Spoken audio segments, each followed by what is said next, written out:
যদি সংগঠনের কর্মকর্তারা এভাবে গলাবাজি করে, আসামকে উপদ্রব করার অপপ্রয়াস নেয়, এমনকি সুষ্ঠু আইন শৃঙ্খলা বিঘ্নিত করার চেষ্টা করে, তাহলে তাদের অচিরেই গ্রেফতার করা হোক।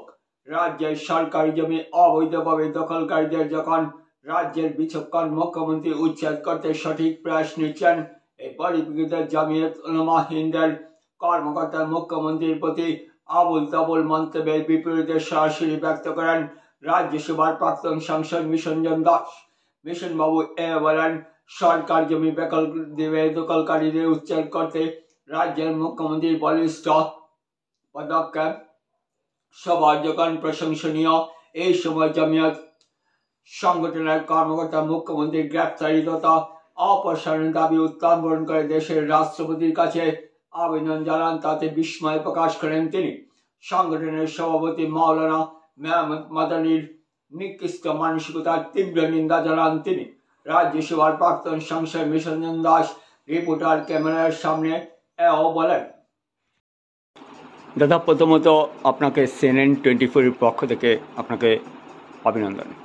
আমরা আপনার কাছে এসছি একটি, যেহেতু সরকারি জমি বেদখল উচ্ছেদের যখন মুখ্যমন্ত্রী একটি প্রয়াস নিয়েছেন এবং প্রয়াস সত্যিই প্রশংসনীয়, এই মুহূর্তে জমিয়ত উলামা হিন্দ ওনার অপসারণ এবং গ্রেফতারের দাবি জানিয়ে রাষ্ট্রপতির কাছে স্মারকলিপি প্রদান করেছেন এবং সংগঠনের সভাপতি মাওলানা মেহমুদ মাদানি উনি যে দৃষ্টতা দেখিয়েছেন যে মুখ্যমন্ত্রীর অপসারণ এবং মুখ্যমন্ত্রীর গ্রেফতারের দাবি, যেহেতু আপনি শাসক দল এবং প্রাক্তন সাংসদ শিবির রয়েছে, তো কি প্রতিক্রিয়া ব্যক্ত করবেন আমাদের কাছে?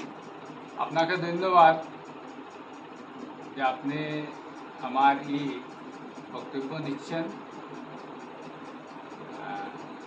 এই যে জমিয়ত উলামা হিন্দ, এটা দেশের স্বাধীনতার সময় জমিয়ত উলামা হিন্দ নয়। আজকের দিনে জমিয়ত উলামা হিন্দ এটা রাজনৈতিক দালালে পরিণত হয়েছে।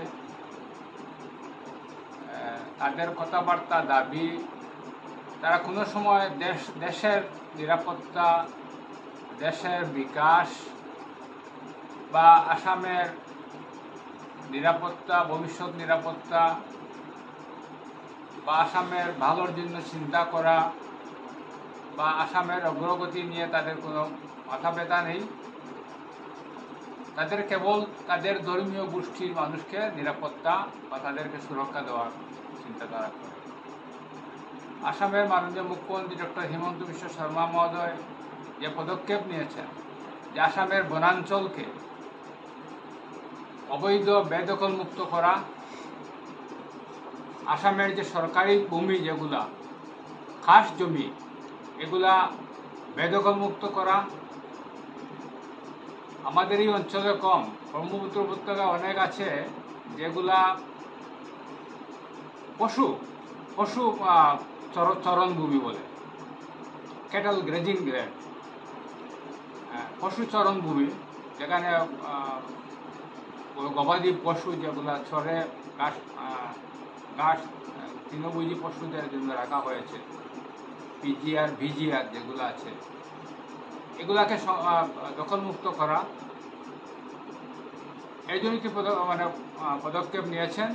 আমি তার পদক্ষেপে আমি সাধুবাদ জানাই, ধন্যবাদ জানাই যে আসামের একজন মুখ্যমন্ত্রী যিনি এই ব্যাপারে সদর্থক ভূমিকা নিয়েছেন।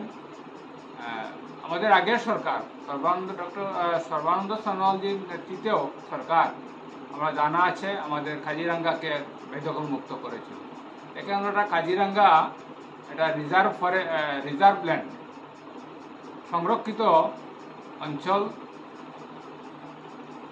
সেটাতেও তারা অনুপ্রবেশকারীরা বেদখল করে রেখেছিল। সেই অঞ্চলের আশেপাশের মানুষও না, তারা কাজিরাঙ্গা ন্যাশনাল পার্ক তারা গ্রাম বানিয়ে ফেলেছে, সেখান থেকে উচ্ছেদ করা হয়েছে। আর ডক্টর হিমন্ত বিশ্ব শর্মা আমাদের বর্তমান মুখ্যমন্ত্রী, আসামের বলিষ্ঠ মুখ্যমন্ত্রী, তিনি এই কাজ করে যাচ্ছেন। আসামের যাবতীয় সরকারি ভূমি, সরকারি সংরক্ষিত বনাঞ্চল, গবাদি পশু চরণ ভূমি, এগুলাকে বেদখল মুক্ত করার যে প্রচেষ্টা নিয়েছেন তাকে আমি ধন্যবাদ জানাই। আমি নিন্দা জানাই জমিয়ত উলেমা হিন্দকে যে তারা এই ধরনের দৃষ্টতা দেখিয়েছেন। আসামের মুখ্যমন্ত্রীকে রাষ্ট্রপতির নিকট মেমোরান্ডাম দিলে আসামের মুখ্যমন্ত্রীকে তারা অপসারণ করতে পারবেন নাকি, তাকে গ্রেফতার করাতে পারবেন নাকি? এদের কোনো হুঁশ আছে বলে আমি ভাবি না। যে আসামের মুখ্যমন্ত্রী তো তিনি তার উচিত কাজ তিনি করছেন, তার কাজে যে দায়িত্ব রয়েছে, আসামকে ভবিষ্যতে আসামকে তিনি নিরাপত্তা দিবেন, আসামকে এগিয়ে নিয়ে যাবেন, এটা তার দায়িত্ব। এই দায়িত্ব তিনি পালন করছেন, তাকে তার দায়িত্ব পালনের জন্য আমরা ধন্যবাদ দিই। বিজেপি নেতৃত্বাধীন সরকার আসার আগে এই দায়িত্ব পালন করা হয়নি। এই জমিয়ত উলেমার দমকি দিতে দিতে বিভিন্ন সরকারকে এরা আস্কারা পেয়ে গেছে, এদের সাহস বেড়ে গেছে। আমার মনে পড়ে যে 91-এর পরে হিতেশ্বর শইকীয়া কেবল বলছিলেন, কংগ্রেস দলের মুখ্যমন্ত্রী ছিলেন তিনি বলছিলেন আসামে 30-35 লক্ষ অনুপ্রবেশকারী আছে। এটা বলার জন্য তাকে বলা হয়েছে 5 মিনিটে, হিতেশ্বর শইকীয়া যদি এটা প্রত্যাহার করে না নেন এই বক্তব্য, তাহলে 5 মিনিটের মধ্যে তার সরকার ফেলে দেওয়া হবে। এই ধমকি দিয়েছিল তারা। হিতেশ্বর শইকীয়া ঘাবড়ে গেছিলেন। তারা ভাবছে আসামের মুখ্যমন্ত্রীর বিরুদ্ধে তারা এরকম মেমোরান্ডাম দিলে, তাকে গ্রেপ্তারের দাবি করলে, তার অপসারণ দাবি করলে, তাকে পদচ্যুত করার দাবি করলে আসামের মাননীয় মুখ্যমন্ত্রী ভয় পেয়ে যাবেন। এটা বিজেপি নেতৃত্বাধীন সরকার। জমিয়তকে আমাদের বিজেপি নেতৃত্বাধীন সরকার ডক্টর হিমন্ত বিশ্ব শর্মা ভয় পান না। জমিয়ত যদি এইভাবে বেআইনি বক্তব্য রাখে, আসামে আগামীতে নির্বাচন আছে, 2026-এ বিধানসভা নির্বাচন আছে। আমার মনে হচ্ছে যে AIUDF বা কংগ্রেসের ইশারায় জমিয়ত এই কাজ করছে।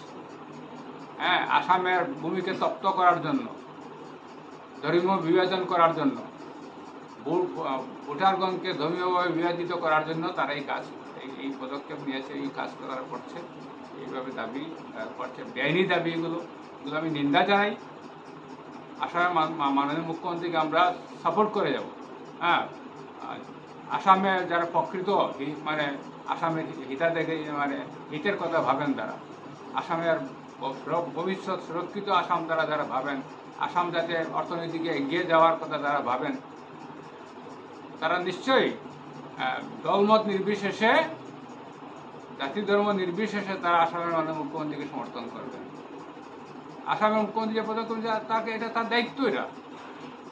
এই দায়িত্ব পালনের বিরুদ্ধে যারা করবে, এরা আসামের হিতের চিন্তা করে বলে আমি ভাবি না। সরকারি ভূমি আছে, খাস জমি আছে, প্রয়োজনে আমরা বিভিন্ন প্রকারের আসামে ইনভেস্টমেন্ট হচ্ছে।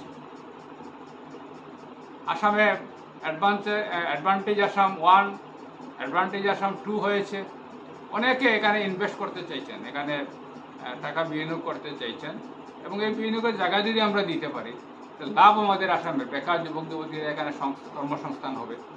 আসামের মাননীয় মুখ্যমন্ত্রী এই ভবিষ্যতে চিন্তায় এগুলাকে বেদখল মুক্ত করতে চেয়েছেন। গ্রামের পর গ্রাম সুপারি বাগান করে বলেছে এদের বাড়িঘরের কোনো অভাব নেই, নিজস্ব বাড়িঘর আছে, এরা ল্যান্ডলেস নয়, এটা ভূমিহীন মানুষ না, এদের ঘর বাড়ি আছে।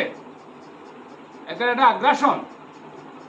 কোথায় কোথায় খালি জায়গা আছে, রিজার্ভ ফরেস্টের মধ্যে, সংরক্ষিত বনাঞ্চলের মধ্যে ঢুকে তারা বাড়িঘর বানিয়ে ফেলেছে, ফিশারি দিয়েছে একটার পর একটা, একজনের 8-10টা ফিশারি।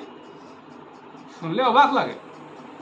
আসছে তো সত্য কথা। তিনি যে সন্দেহ করছেন যেটা সবাই এই দেশের না, এই দেশেরও আছেন, সকলে যে এই দেশের এটা তিনি ভাবেন না, তার সন্দেহের কারণও রয়েছে। আমি আজকে দেখলাম, নিউজে দেখলাম যে রায়বেরেলিতে 3 জন বাংলাদেশি মানুষ ইন্ডিয়ান পাসপোর্ট বানিয়ে বিদেশে যাওয়ার চেষ্টা করছে। আবার দেখলাম ত্রিপুরার বর্ডার দিয়ে 2 জন একটি নিউজে সকালবেলা নিউজে দেখলাম যে দুজন রোহিঙ্গা, কোথায় রোহিঙ্গা, এরা এরা মিয়ানমার থেকে বাংলাদেশ হয়ে ত্রিপুরার বর্ডার দিয়ে ভারতে আসছে। এরা তো এটা এটা এইভাবে যেগুলো নিউজগুলো তো সমগ্র আসাম বা সমগ্র দেশের মানুষকে বিরাট চিন্তায় রেখেছে। আমরা দেখছি যে কীভাবে একদম হাজার হাজারে মানুষ পশ্চিমবাংলা, গুজরাট, মধ্যপ্রদেশ, ছত্তিশগড়, ঝাড়খণ্ড, আমাদের উত্তর পূর্বাঞ্চল ছোটো ছোটো রাজ্যগুলোর মধ্যে এইভাবে অনেক মানুষ ঢুকে গেছে এদেরকে, এবং এদের কাছে আমাদের রাজ্য বা আমাদের দেশ ভবিষ্যতে ক্ষতি হওয়ার সম্ভাবনা আছে। নিশ্চয় সরকার এগুলো ব্যবস্থা নিয়েছে ইতিমধ্যে, আর ভবিষ্যতেও নেবে। দেশকে সুরক্ষিত রাখতে হবে। দেশের জনগণের যারা আছেন, আমাদেরই, আমরা এত তো সুখ স্বাচ্ছন্দ্য নেই যে আরও এখান থেকে অন্য দেশের মানুষ যারা, তারা কোনো নিপীড়নের শিকার নয়, ধর্মীয় বা আর্থিক নিপীড়নের শিকার তারা নন, তাদের কোনো নিরাপত্তার অভাব নেই নিজ নিজ দেশে। তারা কেন এখানে আসবে? তারা তো কেন আসার কোনো কারণ নেই, তারা কেন আসবেন এখানে? তো এই জন্য তারা অনুপ্রবেশকারী, এরা শরণার্থী হতে পারে না, এরা অনুপ্রবেশকারী। এবং অনুপ্রবেশকারী যে চিহ্নিত করে আমাদের এই দেশ থেকে বিতাড়ন করতে হবে, এটা আমাদের ভারতীয় জনতা পার্টির এটা নীতি। আমাদের এতে আমাদের কেউ পছন্দ করলো কি না করলো এটা আমাদের যায় আসে না। তো আমি আসামের মাননীয় মুখ্যমন্ত্রীর পদক্ষেপকে আমি স্বাগত জানাই, এবং আমি আবার এই জমিয়ত উলেমা-ই হিন্দ যিনি মেহমুদ মদনী যেটা বলেছেন, আমি তীব্র নিন্দা জানাই তার এই বক্তব্যের এবং তাদের এই প্রচেষ্টা। ধন্যবাদ। দাদা, এই ধরনের যারা